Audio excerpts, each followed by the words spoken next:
Di video ini kita akan bahas secara singkat bagaimana strategi dakwah Rasulullah SAW dan apa yang bisa kita pelajari dari strategi dakwah Rasulullah tersebut.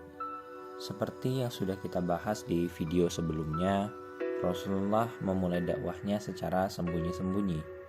Seiring dengan berhasilnya dakwah secara sembunyi-sembunyi yang dilakukan Rasulullah SAW, maka turunlah wahyu yang memerintahkan Rasulullah berdakwah secara terang-terangan.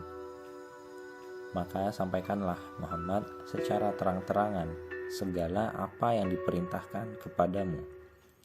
Quran Surah Al-Hijr ayat 94. Dan berilah peringatan kepada keluargamu yang terdekat. Quran Surah Asy-Syu'ara ayat 26. Rasulullah SAW segera mengundang anggota keluarga terdekatnya, Bani Hashim. Ia mengajak keluarganya untuk masuk Islam, namun tidak mudah untuk mendapatkan dukungan dari keluarga Bani Hashim. Rasulullah ditentang keras oleh pamannya, Abu Lahab. Abu Lahab bahkan mengeluarkan kata-kata yang menyakitkan.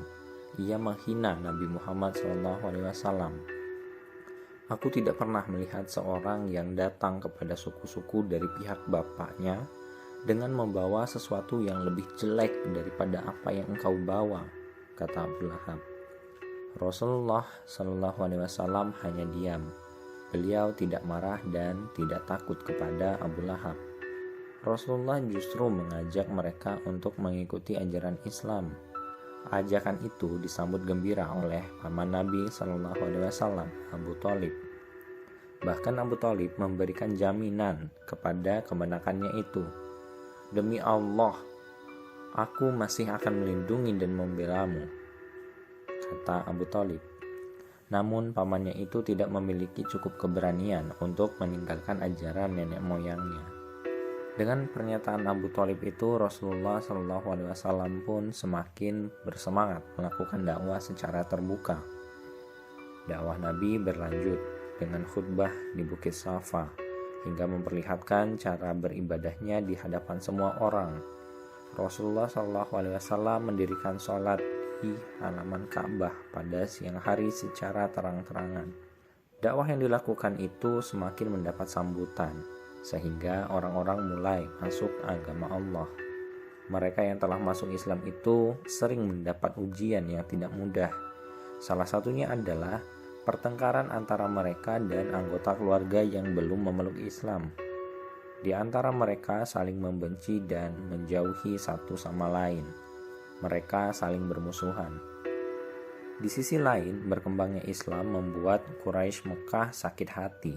Mereka berang kepada Muhammad SAW dan agama Islam. Pemeluk Islam yang kian banyak membuat mereka khawatir akan tersisihkan. Fase-fase dakwah Islam mulai memasuki tahap berat. Berbagai rintangan dan hadangan datang, bagai gelombang.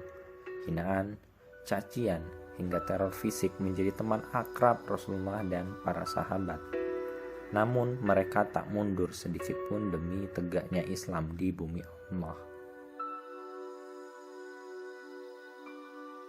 Perjalanan dakwah Rasulullah SAW diawali secara sembunyi-sembunyi, kemudian dilakukan terang-terangan setelah mendapat dukungan. Dari sini kita bisa belajar bahwa pertama, dakwah secara sembunyi harus dilakukan ketika seorang dai dianggap aneh oleh sebagian orang. Jika melihat ada bahaya yang mengancam kehidupan dan akidah umat, dai harus menyiapkan tempat yang aman dari jangkauan musuh agar misi dakwah tetap terjamin.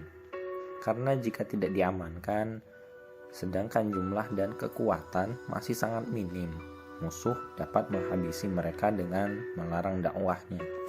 Kedua, seorang dai harus mengutamakan keluarga dekatnya dalam berdakwah. Jika mereka menolak, selesai sudah tanggungan seorang dai tersebut.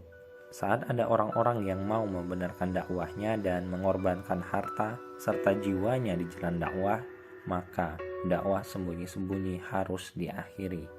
Mereka ini dapat melanjutkan estafet sehingga aktivitas dakwah terus berlangsung.